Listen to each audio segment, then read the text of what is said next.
And we're back here on SportsLine. Phone lines are open and will be throughout the hour if you want to join in our conversation, 737-7767. But right now I want to turn over to the coach, Peter Laviolette, talking with the media today ahead of Game 1 Thursday night in Chicago. Predators, Blackhawks, 7 o'clock.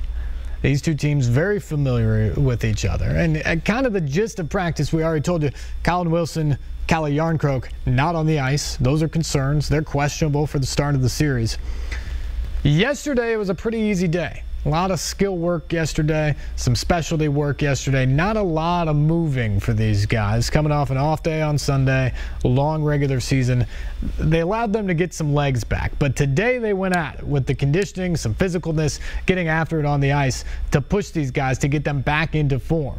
Peter Laviolette caught up with us after practice to talk about the day. With these 3 days off, there's the I guess the challenge of staying sharp. Right.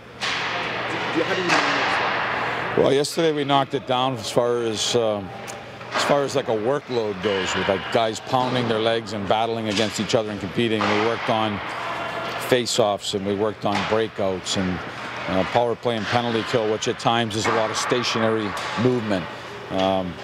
So yesterday we tried to knock it down, and that came on the heels of a day off. In the same sense, we don't want to not be ready physically, and that I think that there's a mindset that goes into playing playoff hockey where it's got to be fast, it's got to be competitive, so we don't want to take 3 days off either. And there is a balance that goes there, and we're trying to manage that balance. Is there some anxiousness just with, you're in the regular season and you've got a 4-day break, or 3-4 day break before Game 1 starts? I mean, everybody's got the same thing. Everybody's dealing with the same thing. Teams might have had one extra day rest. We did. We didn't play on Sunday, so that was good. But everybody's dealing with the same thing with regards to guys that might be banged up, with regard to rest versus preparation, and everybody's trying to get their teams prepared, and I'm sure they will be as well. So I think a lot of teams are just dealing with the same things. I don't know if it's necessarily anxious. I think it's more excitement than anything else. We've worked hard all year to get to this point, so there's an excitement more than anything else. Tomorrow, are you basing what are you going to go on tomorrow? No, we'll be on the ice tomorrow. Yeah, for sure. Yeah. How important is the first 2 games of any series, but especially when you head on the road? They're important at home and important on the road. I mean, Game 1 is Game 1. You're going to get one crack at it. No matter what building you're at, you're going to get one crack at Game 1. Every team will.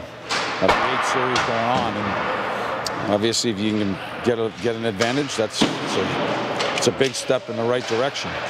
Once that's over, you move on to Game 2, and that's the way you got to play it. You guys got a pretty good dose of overtime games in your first couple of years here. When you think of playoff overtime, what kind of comes to mind for you in terms of images or style of play, anything like that? I think some of them end so quick that it doesn't really feel like much of an overtime. It's just a quick extra session on clean ice. It's almost an extension of the third period, but some of them can really last, and then it becomes more of like a battle to do the right things and to play the right way, and it's almost like one mistake could cost you at some point. So you want to play it clean, and you don't want to cheat the process or cheat what you do on the ice, and you don't want to be careless with your actions. But our guys will be ready for that. Like I said, a lot of these guys now have been in. A lot of the guys that have been here for a few years have now played in some series, played in overtimes, played in Game 7s. All those are good experiences to have with you. Because you guys have a lot of questions. I thought I was out of here after 2. You guys are just holding them in your pocket. All right, I see how it's going to play here. Go ahead. 2 years ago you saw it. Do you feel like the talent gap has been closed from 2 years ago till now? Against Chicago? Yeah. I love the way we played Chicago. I just hated the result. I hated the fact that we lost in 6 games. I mean, we led that series for all but 46 minutes. We gave up. That's the amount of time we didn't have a lead in that series. So I don't think that there's any. I don't think we have a confidence issue. I don't think that we have a talent issue. I didn't think we had it back then. I mean, it certainly hurt losing our captain and assistant captain back at that time. But I thought our young guys played really well. I mean, we played a good hockey team, but I don't think it was a lack of confidence or a lack of. We didn't feel we weren't confident enough to beat them, or didn't have enough talent to beat them. It was disappointing. It didn't go our way, and at the end of the day, that's what it's about: getting the series to go your way. But Even in the games prior to that, I like the way we play against Chicago. How much have you seen? Kevin Fiala got his first, got dropped into that series. How much have you seen him grow? A lot. Yeah, his game's grown quite a bit. He's now become like a lot of our young guys that go through a process and go through Milwaukee. There's a learning curve to get to this point, and there's a lot of guys that have grown since that last Chicago series into players here. Arvidsson and Sissons and Yarncrocs role, and guys like Salamaki and Watson. So there's been lots of growth inside of our organization through Milwaukee, and Kevin's no different with that.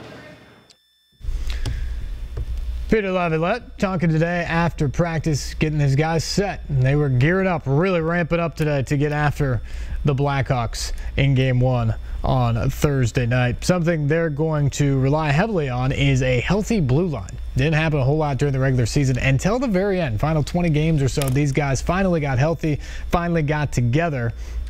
One guy who's carried this team all season long, Roman Josi. All-Star a year ago, had another great season this year, paired up with Ryan Ellis. That tandem has been one of the best defense pairings in the league. Those guys healthy, PK Subban healthy, hopefully get Matt Irwin out there healthy. This can be a team, Yannick Weber, this can be a defense that hopefully, when healthy, still can be a real strength of this team. That's the way it was built with defense and Pekka Rinne, now with some goal scorers up front. Got a chance to catch up with Roman Josi today as well to talk about moving in to Chicago and this series against the Blackhawks. I don't know. I mean, there's always momentum, I guess, but in every game and in every series. But I mean, I think it's a dangerous thing, and I mean, every team, you win a game, and then the next game the other team is going to be really desperate. So I don't know if there's such a thing as momentum in playoffs. Swish, different or similar to this team than the one that played the Blackhawks 2 years ago in the playoffs? Well, it's definitely a little different. I mean, there's some guys who played on that team 2 years ago, and yeah, I mean, most guys got a little older, more experience. Played another playoff series, 2 playoff series since. So yeah, we definitely got a little more experience, and obviously have some new guys that played a lot of playoff hockey. You led for all the 46 minutes in that series, according to Coach Laviolette. Is part of the experience of going through that, learning how to close a team as good as the Blackhawks hockey team every year? Yeah, I mean, they definitely know how to win playoff series, and they've done it so many times in the past. And I mean, we had a big series last year against Anaheim, won that Game 7, and that was definitely huge for us too. And I think, yeah, when you play, the more playoff games you play, the more you're in those situations, the more experience you get, and the better you can handle those situations. There's no secret how explosive they are offensively. You guys were never really fully healthy on the against them this year. To have everybody available to start, how nice would that be? I mean, it's nice. It's definitely really nice. We've had past couple, I don't know, 20 or 30 games with all the guys available, no injuries, and I feel like we've been playing a lot better, and as a decor and as a team. So yeah, it's definitely nice to have all the guys healthy. Does the previous success you guys have had against Crawford in the playoffs, does that play into the series at all? I don't know. That's 2 years ago, so I don't think so. I mean, he's a great goalie. He won a couple cups already, so he's a great goaltender, and yeah, I mean, he's going to be ready. I know you're partial to the fans and the atmosphere at Bridgestone Arena, but what's it like to play in United Center during the playoffs? It's fun. It's always a fun building to play in. I mean, especially with the anthem is really special there, and yeah, the fans are loud. They have some great fans there, but yeah, we're definitely excited to play at Bridgestone too. I mean, playoffs get crazy in Nashville, and the fans are awesome, and we always love playing at home. I know you're used to it, but is the anthem for a visiting player in Chicago, is it intimidating, or does it pump you up just the same? Yeah, it's not intimidating. I think. I mean, the first time I played there, it was pretty special. I mean, I never seen it before, so it was definitely special. But I think kind of pumps you up too. It's not intimidating. It's just I think it's just a great thing to be part of.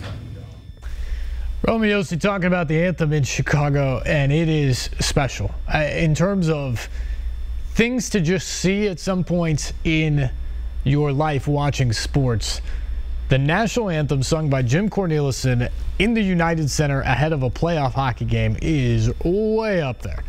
Guy has incredible pipes, and as I said last night on the show, it started during Desert Storm, 27 years ago now, something like that, where right after the conflict began, people just so spontaneously, essentially, during the anthem cheered the United States that it just stuck. And now before every game, when he sings the national anthem, Blackhawks fans cheer and clap through the anthem in a show of support essentially of the country. It's a pretty awesome scene, frankly. I know it annoys people around here at times when Blackhawks fans come into Nashville and then do that over their anthem, and I totally get that. But at the United Center, it's pretty special, and it will get you fired up. I have never played a hockey game at the United Center personally, but I've been there for many of them, and each and every time you hear it and you experience that and you feel like you want to put on pads and go check somebody into the boards on the first line, that's how much goes into that anthem and how much it can just jack you up for the start of the game. So I'm excited to be there on Thursday and hear that again and get this thing underway. It should be a fun series. Our phone lines are still open, 737-7767. They are wide open, in fact, so call in.